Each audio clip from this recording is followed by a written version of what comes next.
उत्तरी हवा और सूर्य की कहानी। एक बार की सूर्य और उत्तरी हवा नॉर्थ विंड में बहस छिड़ गई। उत्तरी वायु घमंडी और जिद्दी प्रवृत्ति की थी।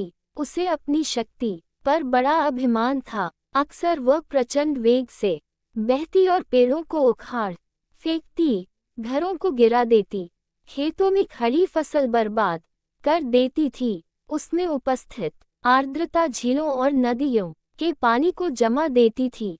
बहस करते हुए वह सूर्य से बोली, मेरी शक्ति के सामने किसी का जोर नहीं चलता। मैं दुनिया में सबसे ज्यादा शक्तिशाली हूँ।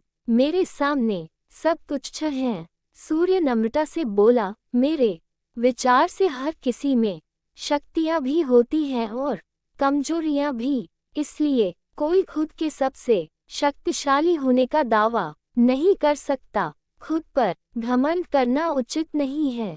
हमें सबका सम्मान करना चाहिए और सबके साथ मिलजुल कर रहना चाहिए। उत्तरी हवा तुनक कर बोली, मैं तुम्हारी बात नहीं मानती। मैं सबसे ज्यादा शक्तिशाली हूँ और ये मैं तुम्हें साबित करके दिखाऊंगी। ऐसी बात है तो अपनी ताकत साबित करने के लिए तैयार हो जाओ। नीचे देखो, धरती पर एक व्यक्ति दुशाला ओढ़े पैदल जा रहा था।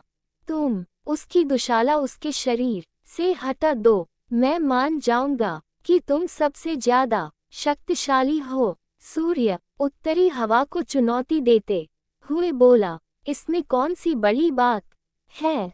कुछ ही देर में उस आदमी की दुशाला धरती पर पड़ी होगी। कहकर उत्तरी हवा अपने प्रचंड रूप में आ गई। धरती पर धूल भरी आंधी चलने लगी।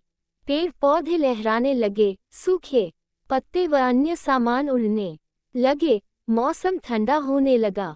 पैदल जा रहे व्यक्ति की दुशाला भी हवा के वेग के कारण उड़ने लगी, लेकिन उसने उसे पकड़ लिया और अपने शरीर से कसकर लपेट लिया।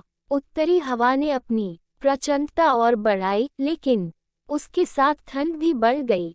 व्यक्ति ने अपनी दुशाला और कसकर लपेट ली। बहुत प्रयासों के बाद भी उत्तरी हवा उसके शरीर से दुशाला हटा नहीं पाए। तब सूर्य बोला, अब तुम देखना कि कैसे ये व्यक्ति खुद बखुद अपनी दुशाला उतार देगा। सूर्य ने अपना ताप बढ़ाना शुरू किया। तापमान बढ़ते ही धरती पर जा रहे व्यक्ति को गर्मी लगने लगे। वह पसीना पसीना हो गया।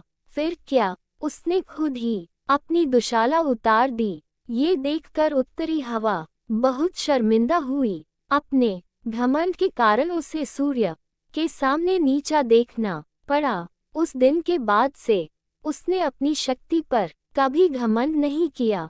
सीख, घमंडी का सिर नीचा होता है।